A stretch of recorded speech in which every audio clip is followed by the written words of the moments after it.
Welcome. This is still News Insights. I am Pelumi. And on this segment, we'll be talking about Cross Rivers Magistrates strike to begin today indefinitely. And I have Honorable Eli and Barrister Kingsley who will be discussing about this together. So, Pastor Kingsley, can you shed more light on the reason why the Magistrates Court in Cross River has begun an indefinite strike? Okay, so they talked about a lot of reasons why they want to go on strike.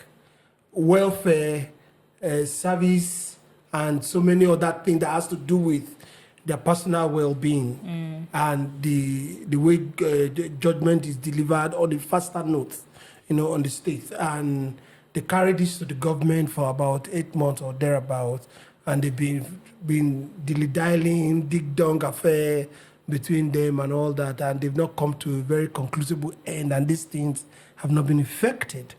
And this is an arm of government where it's very crucial that they make sure that judgment is served all the time because people are awaiting trial.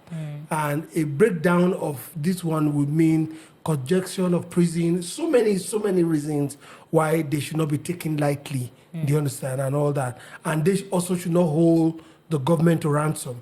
But having looked at that, the executive should make sure they always look at complaints coming from other quarters, especially the judiciary. They try to make sure they match up to the legislator, try to put them in their armpit, but that of the judiciary sometimes is a little bit difficult. And the magistrates ones at the lower court, where there's a lot of crime rate in our society, where these people are always approached on a daily basis. Yes. Do you understand? Cases are always adjourned. Exactly. But for them not to look into what they are asking for and come to a reasonable conclusion, and all that. I think I've always said it's always a function of the executive trying to smuggle things, be relaxed and all that. But I think it's something they should look into very quickly. Honorable Eli, please let's hear your thoughts. Yeah, in addition to all he has said, you see, we have to look at the importance of people. Like if a father have children in the house, it's not everything your children demand or ask for you give them, but there are basic things that have to do with their education, their health, their well-being, like breakfast. Your children don't need to ask for breakfast because that is the start of the day. And then you see the major problem we have in this country today, in this country precisely today, is how to do with corruption. And then what is corruption? When the people in judiciary feel short-changed, you're not doing what you should do for them. They are not demanding what they think or what they know is not available. It's not within the arm of the government. You understand?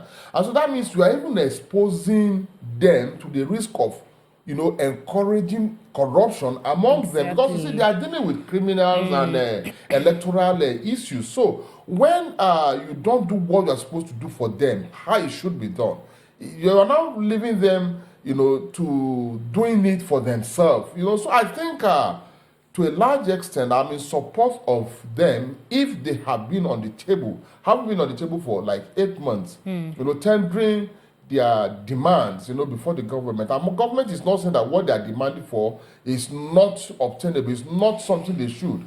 And government is romancing it, not because the resources is not there, but because they just feel it's not that important to them.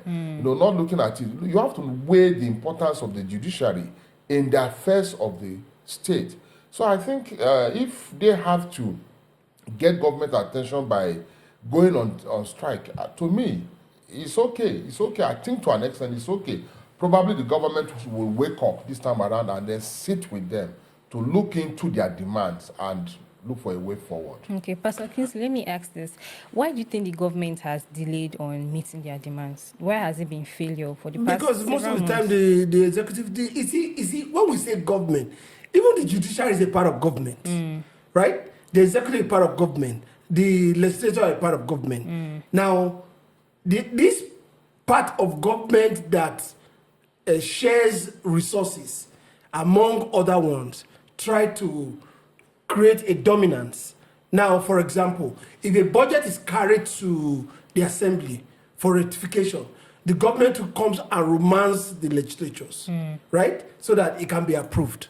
But you see, this other line I'm thinking about, these are the things Farotimi is talking about, why we have corruption in the judiciary, right? Now, we all know most of these things are like secrets that are actually open. People buy judgments in Nigeria. Exactly. That's the truth. There's a paper right now that said the American government said that this guy, Afe Afe Balola, has bought judgment. Yes. Are you listening to me? Is it this school of business something in London now? They are trying to withdraw his name from what they got because people are agitating that these things have been happening. A judge that goes to court without a car, for example, right? Or whether it's a magistrate or whatever, they are all, in the judiciary sector. Why do you think cannot be bribed? If I come here, I give the person, he doesn't have a house, he doesn't have where he stay, doesn't have a car he drives, I give him money. Don't you think he can easily be bought? You can. Very simple. I can buy judgment. So people now go on self-help. Government is not going to recognize me. So why would I collect this money? The government that I'm serving, they can't even provide for me very well. That's why they need to listen to them. If truly they are on the line of making sure the society work effectively, that's one of the reasons they should. But if it comes to anything executive, this one, that one, all for their own. They pass the bill quickly. When it comes to the interest of the people, they don't do anything. They don't, and these people deal with the populace directly. And either you like it or not, the judiciary, you cannot put them out of democracy. They checkmate democracy. They are meant to checkmate security, democracy, and so many things that have to do with the general. So when they wake up and they bring up issues, like I mentioned earlier, the government is not saying that what they are demanding for is too much or it's not even supposed to be. They haven't even come out to say So anything. why will you neglect such an arm of government for like 8 months? They didn't just wake up and go on strike. No. They are not rebelling against the government. It's a demand which is normal. And you refuse to go for negotiation, you refuse to listen to them. This is not democracy any longer. It's becoming like dictatorship, and it's rather unfortunate. And you know what? The law gives to this one what is due to him, this one what is due to him, and this one what is due to him. I don't know if you understand.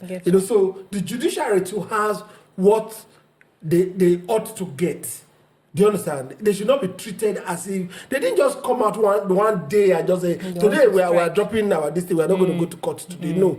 Something, I mean, there be negotiations and all that. And they're not expected to generate and run the courts with I don't want to say this, but like the police. It's a natural thing in Nigeria today. You go to police station, they will tell you have to bring money to buy.